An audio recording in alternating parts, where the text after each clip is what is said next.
Langsung saja kita panggilkan. Siapa dia, Bung? Abdul! Sepak bola. Kami orang timur ini tidak diragukan lagi dalam permainan kaki ini.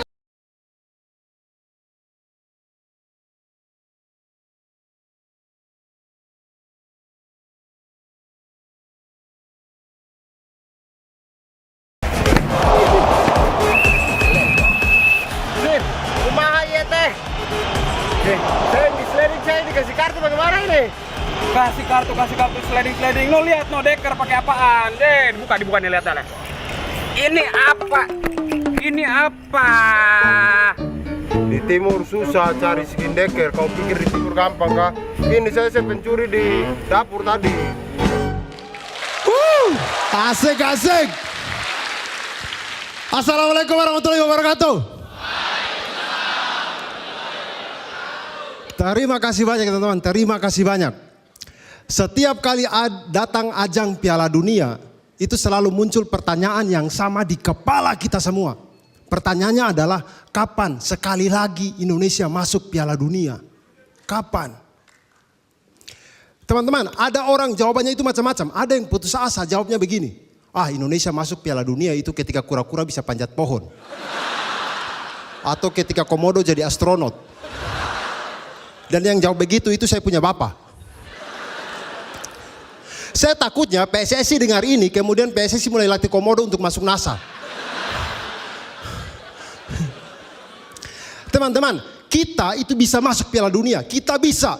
Generasi kita punya, skill kita punya, pendukung apalagi, jangan ditanya. Supporter Indonesia itu adalah satu-satu supporter di dunia yang rela nonton bola dari atas pohon. Iya.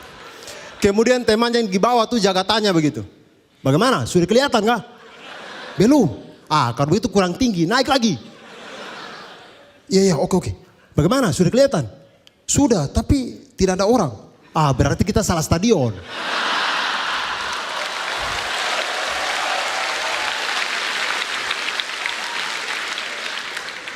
Teman-teman, kita itu bisa masuk Piala Dunia, tapi generasi kita tidak dijaga. Itu masalahnya. Anak-anak timur itu banyak yang hebat bermain bola. Tapi mereka itu tumbuh dengan pertanyaan besar di kepala. Mau pilih bola atau sekolah. Dan yang susah itu sebenarnya bukan di timur saya teman-teman. Saya pernah kerja bakti sosial begitu, saya mengajar di desa Ranupani. Itu desa di kaki Gunung Semeru itu. Kalau di kaki Ursula itu bukan desa, namanya Kutu Air. Di kaki Gunung Semeru. Di sana itu teman-teman, anak-anak SD di sana itu main bola hebat-hebat. Tapi tidak ada satupun yang kepingin jadi pemain bola. Tidak ada. Namanya mereka juga nama-nama penyanyi dangdut.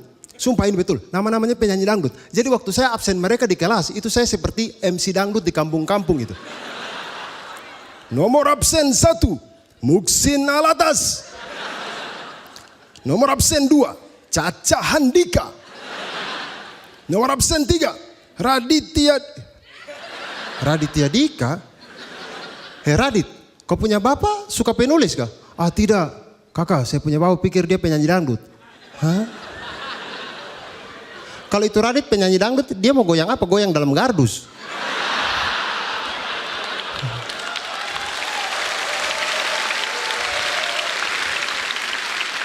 Karena begitu teman-teman, dangdut yang sekarang itu lebih mementingkan goyangan daripada lagu. Teman-teman ada yang tahu lagunya Saskia? Tidak tahu, kita tahu dia goyang itik. Teman-teman tahu lagunya Inul Daratista? Tidak tahu, kita tahunya dia goyang ebor. Teman-teman tahu lagunya Angel Elga? Tidak tahu, kita tahunya dia mantan Roma Irama. Tidak tahu. Begitu. Waktu saya tanya cita-citanya mereka itu, mereka ada yang kepingin jadi presiden, dokter, polisi, politisi. Waktu saya tanya lagi, kenapa kau kepingin jadi politisi? Ya iya kakak, biar saya bisa kampanye di lapangan bola. Kemudian waktu si Radit ini saya tanya begitu kan, Raditya Dika, kau besar mau jadi apa? Aduh kakak, saya tidak mau muluk-muluk seperti teman-teman yang lain. Biar saya jadi petani seperti bapak saja. Jujur teman-teman, waktu saya dengar jawaban itu air mata saya jatuh. Saya merinding teman-teman. Jadi saya itu merenung, sekejam apa negara kita sampai anak sekecil ini saja tidak berani untuk bermimpi. Sekejam apa? Saya percaya bahwa kalau mau negara ini maju, itu bebaskan generasi kita untuk bermimpi, itu kuncinya.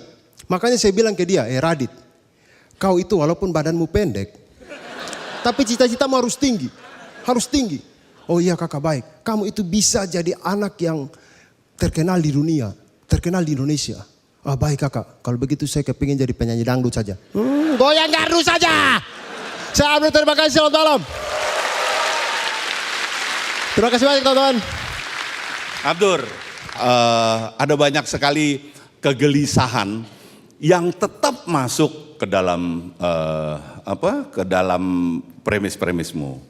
Dan menurut saya ketika kegelisahan itu masuk dengan mulus tanpa ada, artinya lucunya tetap dapat. Tetapi kita juga menangkap, tadi saya rekam juga ada yang tepuk tangan dan segala macam. Berarti itu berhasil sekali menuangkan apapun yang Anda mau ke penonton. Dan menurut saya keberhasilan seorang penampil, bukan hanya stand up comedian, bukan hanya komika, itu ketika berhasil menuangkan sesuatu secara mulus kepada penonton dan penonton menerimanya.